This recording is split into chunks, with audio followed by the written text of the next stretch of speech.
Guys, nagkwentuhan kami sa anak ko, Angel. Ano siya, tawag sa akin.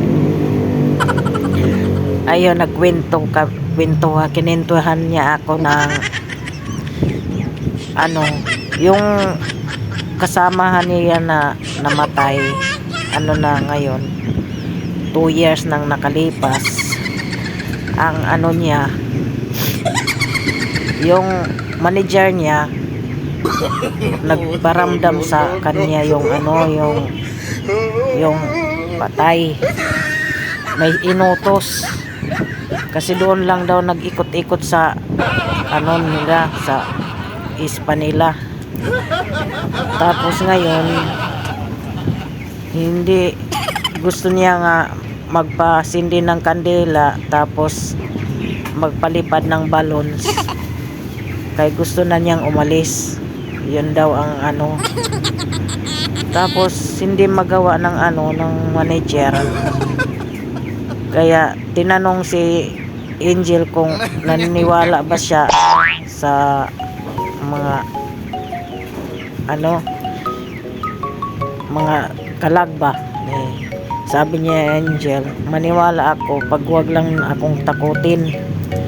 Tapos yun nga, nagparamdam na kay Angel yung ano, kalag. Tapos inutusan nga siya na yan ang gagawin, mag-ikot, magsindi daw ng kandila, tapos iikot sa ano, building doon daw, tapos isindihan yung balloons.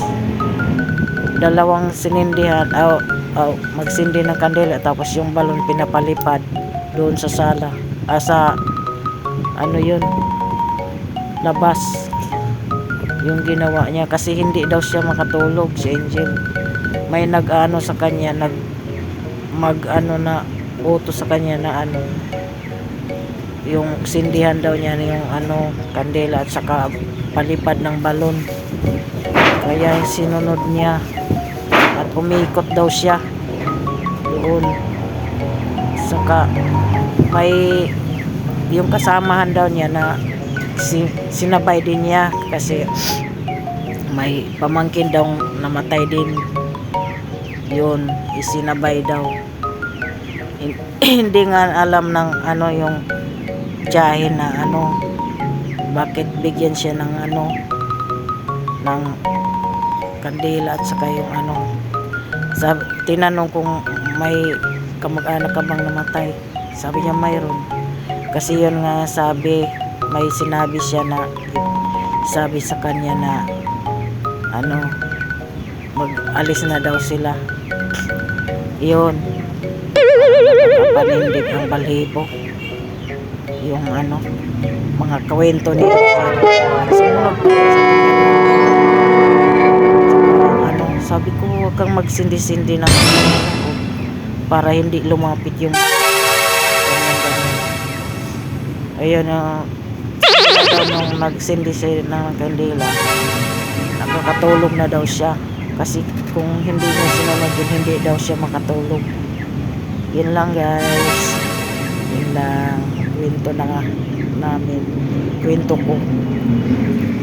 Yan ang kwentuhan. Tapos may naglalis ba sila sa kasamahan niya na baguhan, kasi sinabihan ng mga bago na wag makinig kayo kay Angel, wag niyong stressin, sabi ng manager at saka yung amo niya.